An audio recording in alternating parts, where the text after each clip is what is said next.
سلام عرض میکنم خدمت دوستان. دوستی درخواست کرده آهنگی به نام جنون از سامان جلیلی رو به ایشون یاد بدم و این آهنگ من نشنیده بودم ولی ایشون یه لینک فرستاد بسام و گوشش کردم. آهنگی هستش در مثلا مایه بهش بگیم شور و آکورداش توی از ری شروع میشه، یعنی از دی یا بگیم دی ماینر، آکورد دی ماینر شروع میکنیم. دی ماینر، آکورد دیگه که لازم داریم جی ماینر هست. دی ماینر ما رو پرده پنجم گرفتیم، جی ماینر هم همینطور اینجا میتونیم بگیریم، هم تو اینجا میتونیم بگیریم، فرق نمیکنه. فعلا میخوایم یه جا بمونیم. این جی ماینر اینم آکورد فا میشه یا اف میجر و خدمت شما شد که آکورد دیگه که لازم داریم سی ماینر یا دو مینور هست، میتونیم اینجا بزنیم.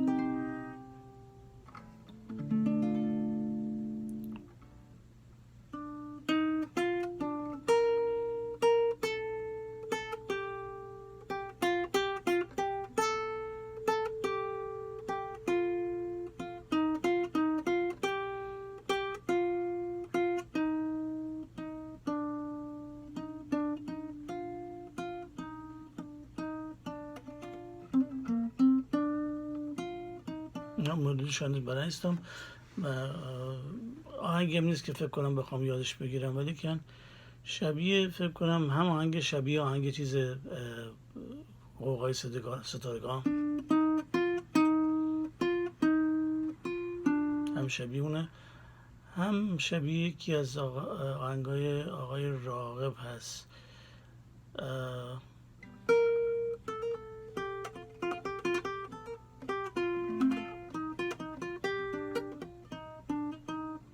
شبیه یکی از آهنگ یادم نمیاد ولی زدمشونو. خدمت شما که آهنگو میذارم باش میزنیم و بریم جلو. بزنیم صداشو کم کنم که اذیت نکنه گوش آدمو. بریم جلو.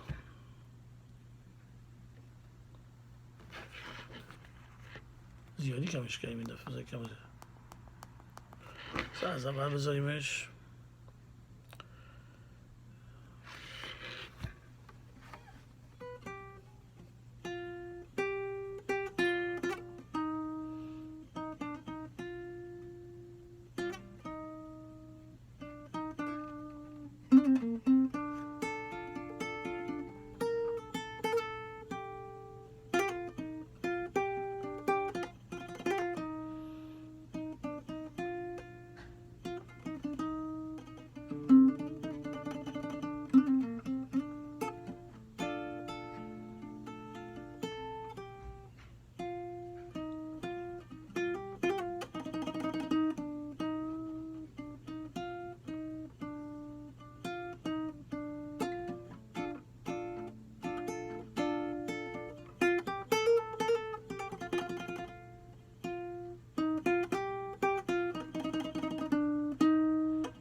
خب آهنگ گذاشتیم و گوشش کردیم، بایستدیم یه خورده خدمت شما شود که لا لا لا لا لا داریم از این باشه.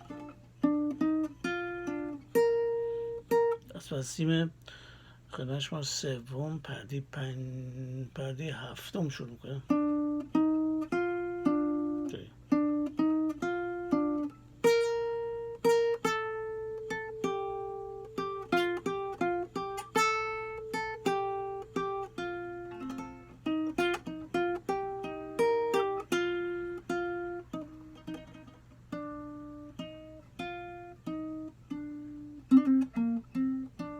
همین چیزی الان من درست ملودیش شد نمیدونم، ولی که شما باید تمرین کنید، این گامی که میگم تمرین کنید تا بتونید این آهنگ بزنید.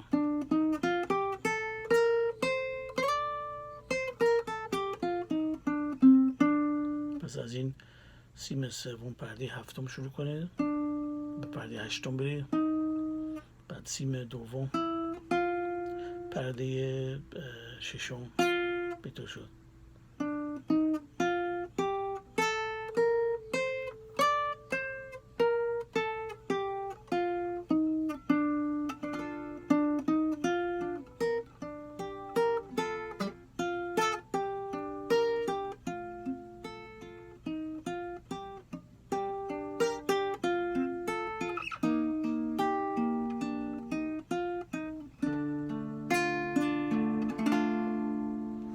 چند جا آکوردها رو یاد بگیرید، آکورد دی ماینور اینجا یا ری مینور، سول مینور، دو مینور یا بگیم سی ماینور به انگلیسی، اینا رو یاد بگیرید. آکورد فا هم یاد بگیرید، اینجا حتی فا اینجا میتونید بزنید، ولی باید ببینید کجا هستید. سعی میکنم معمولا گیتاریستا یه جا بمونن، مخصوصا گیتاریستا که کار آرپیج رو با نوت میزنن، سعی میکنن یه جا بمونن، زیاد این ور اون ور نرن، ولی خب یه مدت بعضی اوقات باید بریم دیگه.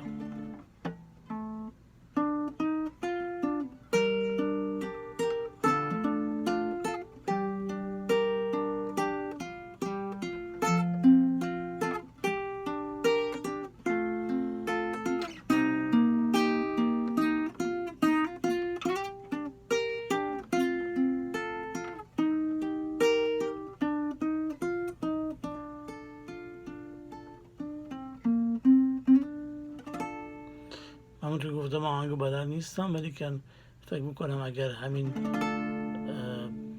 اینجا بیاین پرده پنجم دی ماینر رو بگیرین، ری مینور رو بگیرین و بتونین مثلا سول مینور هم اینطوری بزنید و خدمت شما و فا هم اینطوری بزنید و دو مینور رو اینطوری بزنید، اینطوری هم اینطوری بزنید، اینجا هم اینطوری بزنید.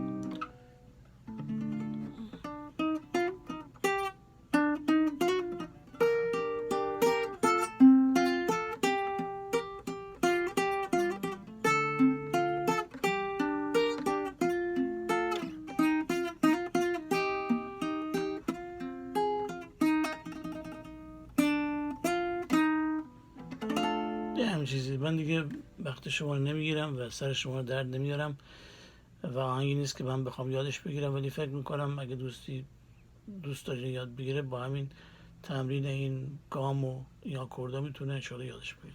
خدا نگهدارم میگی.